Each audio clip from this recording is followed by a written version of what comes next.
നമസ്കാരം. ഇന്നത്തെ മലയാള big boss season 7 നിന്നും മുൻഷി രഞ്ജിത്താണ് ഔട്ടായിരിക്കുന്നത്. ബാക്കി എല്ലാവരും, അദ്ദേഹം മാത്രമേ ഔട്ടായിട്ടുള്ളൂ. ബാക്കി എല്ലാവരും തന്നെ ഇന്നാണ്. അദ്ദേഹം പുറത്തിറങ്ങിയപ്പോഴാണ് അദ്ദേഹത്തിൻ്റെ വാല്യൂ മനസ്സിലാക്കുന്നത്.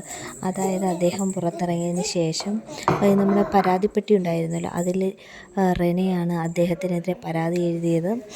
അതിൽ അദ്ദേഹം പറയുന്നതെന്ന് വെച്ചാൽ പറയുന്നത് വെച്ചാൽ അതൊരു കൊച്ചു കുട്ടിയായിട്ടാണ് അദ്ദേഹത്തിന് ഫീൽ ചെയ്തത്. അപ്പോൾ അതിന് ഇടപെടുന്നതിൽ ഇഷ്ടപ്പെട്ടില്ല. അതുകൊണ്ടാണ് ഒരു പുറകിലോട്ട് കുറച്ച് മാറിയെന്നാണ് പറഞ്ഞത്. അതുകൊണ്ടാണ് റെനയോട് പിന്നീട് കൂടുതൽ അറ്റാച്ച്മെൻ്റ് ഇല്ലാതിരുന്നതെന്ന്. അങ്ങനെ പിന്നീട് മോഹൻലാൽ പറയുന്നതെന്ന് വെച്ചാൽ, നിങ്ങൾക്കെതിരെ എല്ലാവർക്കെതിരെയും അദ്ദേഹം ഒരു പരാതി തന്നിട്ടുണ്ട്, അത് വായിക്കാമെന്ന്.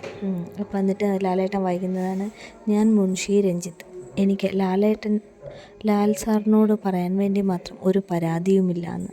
അത് കേട്ടപ്പോൾ ഇപ്പം എന്നെപ്പോലെ തന്നെ ആയിരിക്കും മിക്ക ആൾക്കാരുടെയും ഉള്ളിൽ അദ്ദേഹം നല്ലൊരു മനുഷ്യനായിട്ട് മാറിയിരിക്കുകയാണ്. അദ്ദേഹത്തിനോട് എന്തോ ഒരു സ്നേഹം നമുക്ക് ഫീൽ ചെയ്യും. എന്നിട്ട് ലാലേട്ടൻ പറയുകയാണ്: ഇത്രയും ഹൃദയവിശാലത നിങ്ങൾക്ക് മനസ്സിലായോ എന്ന്. അദ്ദേഹത്തിൻ്റെ ഹൃദയവിശാലത നിങ്ങളെ എല്ലാവരെയും ഒരേപോലെ മാത്രമേ അദ്ദേഹം കണ്ടിട്ടുള്ളെന്ന്. എന്നിട്ട് അദ്ദേഹത്തോട് പറയുന്നുണ്ട്, അഭിമാനത്തോടു കൂടി പടിയിറങ്ങിപ്പോകാം.